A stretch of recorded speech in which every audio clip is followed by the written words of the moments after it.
kind of dream world are we living in? It's a fact that reckless and distracted driving is the #1 killer of teens in America. And it's fiction to think that it can't happen to you. It can, and it does happen to people just like us every day. In the state of California alone, almost 400 teens die annually from reckless and distracted driving, which is equivalent to 8 full school buses.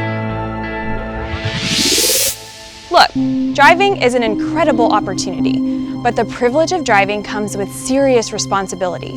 So it's worth looking at what kinds of things we can do to make sure that when we're driving, we're living in a real world, which means being present and avoiding those potentially lethal decisions. So let's talk about what reckless and distracted driving is.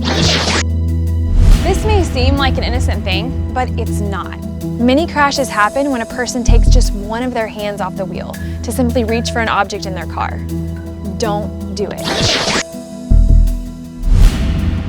This is not the time to be a supermodel. And if you're a passenger, remember, you're part of this equation too. The photo shoot can wait.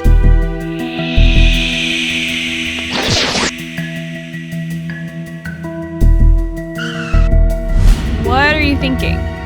This is not the time to let your imagination run wild. Keep your eyes on the road, hands on the wheel, and most importantly, your head in the game, not in the morgue.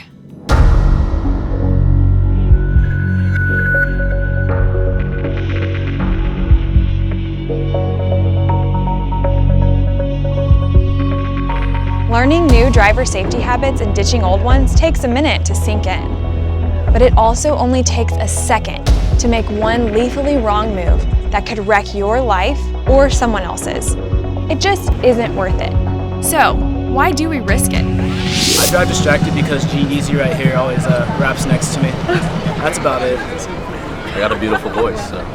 When I'm running late for class, sometimes I'm eating and driving at the same time. I play like game apps on my phone. I forget I'm driving sometimes and I'm like, oh, they're so pretty. Oh wait, I'm driving. My mom, she texts all the time while she's driving. I fix my beard up. I do my makeup on my way to work. I take a lot of selfies for the girls. Dance sometimes. Look at my phone and change the music. Watch some YouTube. My dad were driving and he showed me something on his phone. I got distracted. Next thing I look, I see a dog and I hit it with my car. I thought that I'd be able to drive home the 3 or 4 hours straight. I thought if I had some energy drinks or sodas, it'd keep me awake enough. It didn't, and I fell asleep and ran off the road. And I hit a bump and flew 15 feet in the air. And that's when I woke up, and it was pretty scary. Knowing the possible outcomes, don't these reasons seem ridiculous? So please, please pay attention now. Don't wait until tomorrow, because as cliche as it sounds, tomorrow can be too late, as it has been for so many others. She was the most amazing person that I've ever met. She was never like that person to like put people in a bad mood. She was always trying to put people in a good mood. She was one of the best people I know. Her heart was so big. I've never met anybody with a heart as big as hers.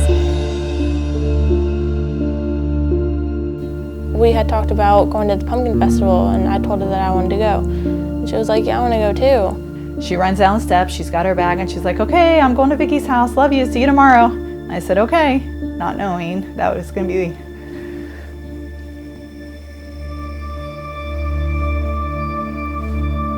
the last time she ever spoke to me. That night they were heading back from a pumpkin farm and they were heading down the highway and Joe, the passenger, was looking at his cell phone and he felt the car jerk. It hit on the other side of the grassy median and flipped the car over. I was very close to hitting the car myself, so I kind of closed my eyes. I think it slammed on my brakes, and that's whenever I got out of the car and saw Joseph jump right out. And I realized that he was searching for Sydney, so that's when I started helping him look for her, and I saw Sydney in the ditch. I started calling hospital after hospital until finally they answered and told me that she was there. We finally made it to the emergency room, and when the highway patrol people showed up and he said she was ejected from the vehicle, she wasn't wearing her seatbelt. I thought, why? Why did she have it on? And then the ER doctor comes in and he's like, she's very, very sick.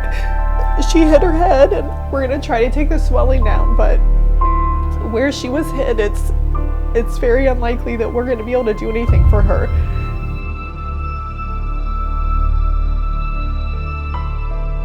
We miss her tremendously. For some reason, she made a bad decision that day. She clearly was touching her phone, and whether it was texting or looking at something on her phone, that caused the accident. And she also made a bad decision not to wear her seatbelt. That's caused her death. Joe was a front passenger in the car. He was wearing his seatbelt. He walked away from the collision. Vicki was a passenger in the rear seat.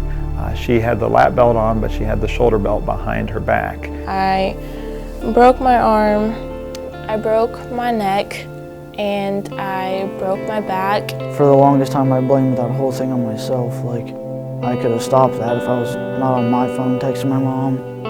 Learning from this for Sydney, because it affected us as healthcare workers, it affected us as people, it affected us as mothers and aunts and cousins and sisters. This is something that isn't just going to affect you. This is something that it's so preventable. These kids don't need to be so distracted. There's nothing that's important enough that's going to cause you to lose your life.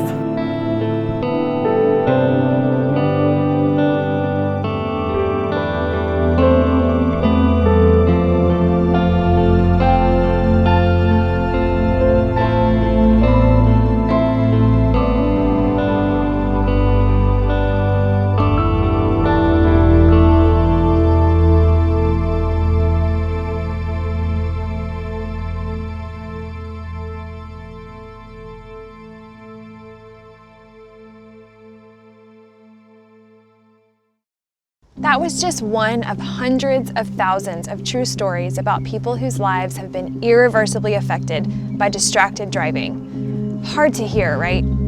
So just imagine if you or your family became one of these stories. The choice is yours. You can live in a dream world that it can't happen to you, that it won't happen to you. But trust me, it can. I should know, because it happened to me. My life was shattered by a reckless driver who crashed into the train I was riding in. He took the lives of my mom, niece, and 2 best friends while I was pulled from the burning wreckage. I live every day thinking about what could have happened if that driver had chosen to drive differently.